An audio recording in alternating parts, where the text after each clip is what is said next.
So welcome you both. And Avneet is the first woman shooter from Punjab to make it to the Olympics and currently working as a AIG with the Punjab Police. Shagun is the first Indian woman shotgun shooter to make it to the Olympics and currently working with ONGC.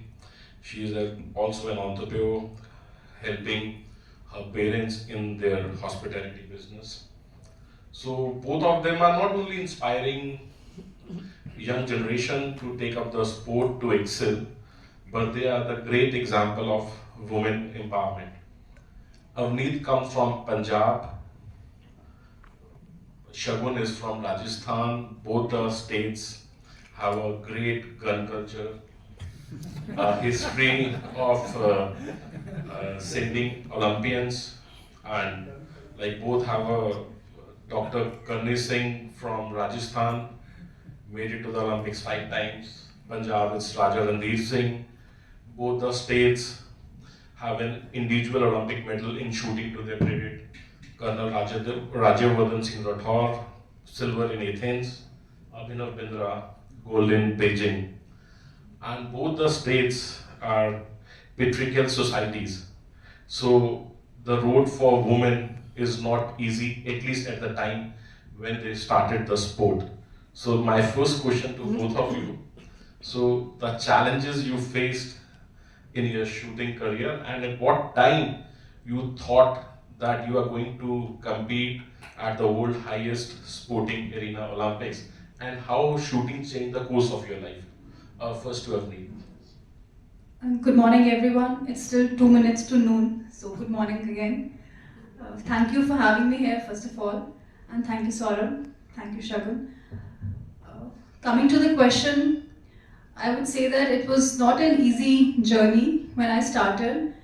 I come from Bathinda, I belong to Bathinda, and shooting happened, I would say, with a very fortunate turn of events in my life. I went to study at a village in a college where my mother was working. So it was there that I started shooting. And it was a very new sport. Hardly anyone knew what shooting is all about. Even I was not a person who was too much into sports. I was a very studious sort of person. So shooting happened, and the first question my parents were asked, or even I was asked, was that what is the benefit of it? Someone even asked me, told me, not asked me, told me that when you will get married, so your mother-in-law would want to have you, make gold rotis. So that was the question I was asked. That would be the target. Yeah. So I proved her wrong. That lady, I proved her wrong because instead of gold rotis, I was able to shoot perfect tens with a gun. So, and my mother-in-law is quite proud of it also. So, people asked questions, especially in our part of the state where women feticide was very rampant at that time.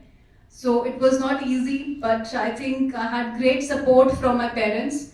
I'm truly blessed that I got such progressive family. I was born into such a progressive family where there was no discrimination, and I was given every opportunity to realize my dreams. So the struggle was not easy, yes, initially questioning from relatives, from friends, and because I was a person who was very intelligent in studies also, even some of my teachers were like apprehensive that what will you do? You are like, taking a big risk. Because after my graduation, after my post-graduation, everyone was like I should be looking for a job, but instead I chose sports. And at that time I was not even in the Indian team. So it was a big risk, but I think you have to take risks. That is what makes you, separates you from the crowd. So that is how it happened, and I'm here today.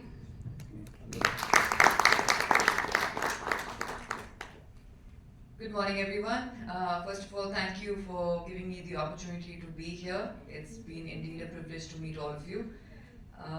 As Saurabh put it, yes, I wouldn't call Rajasthan a patriarchal state anymore, but back in the day, yes, shooting was pretty much, especially so I'm a part of shotgun shooting, so I shoot trap for the country, Clay Pigeon Shooting. It was a completely male-dominated sport.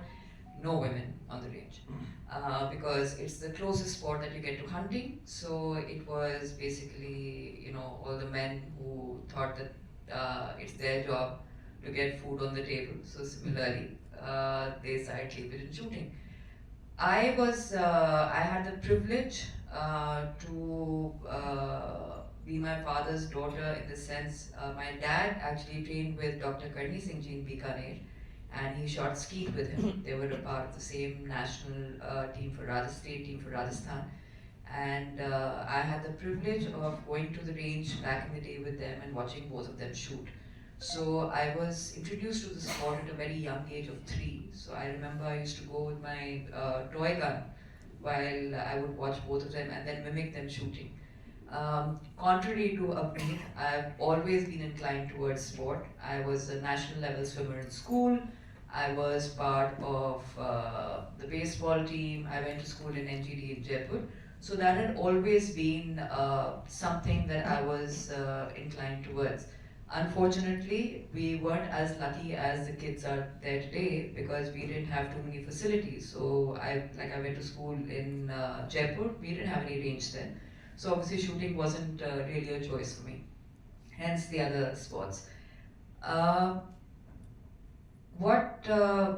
Taking up sports as a woman has its own challenges, because first of all, the shelf life of a woman in sport is very, very short. I have, not mine, it's been 23 years since I've been at it and I'm still at it.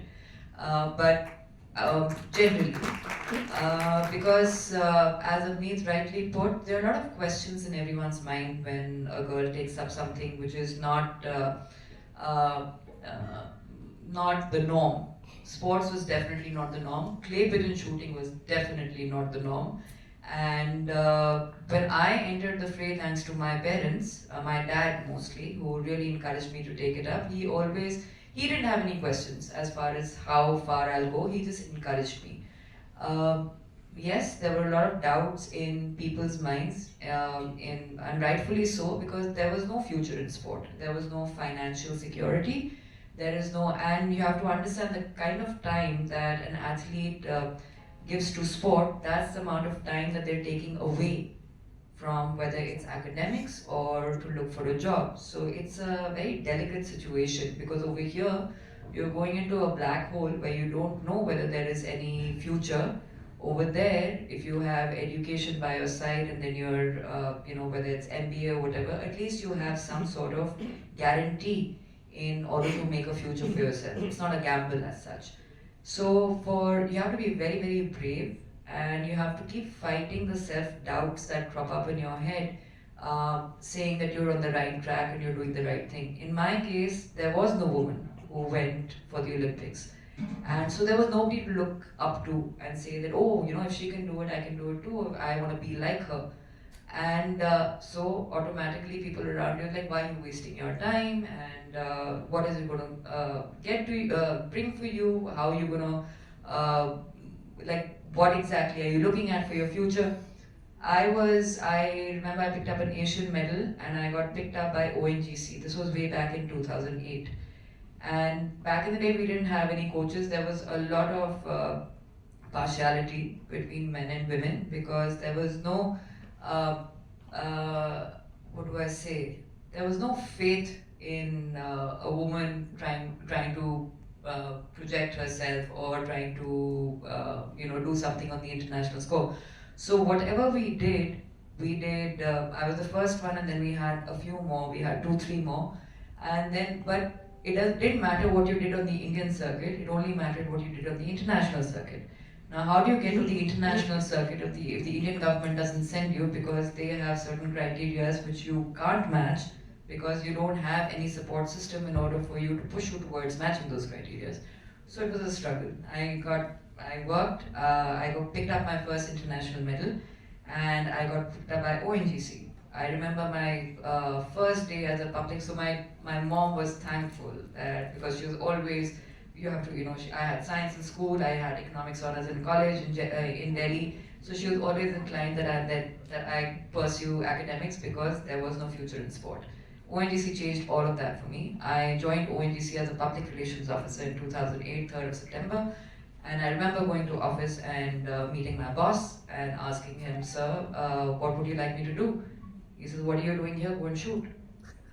And that changed everything, because there now I had a job, I could focus solely on my career, and I always say I became an ONGCian first, which helped me to become an Olympian, because at least I knew that I could be driven enough to go for my goal because I had a support system.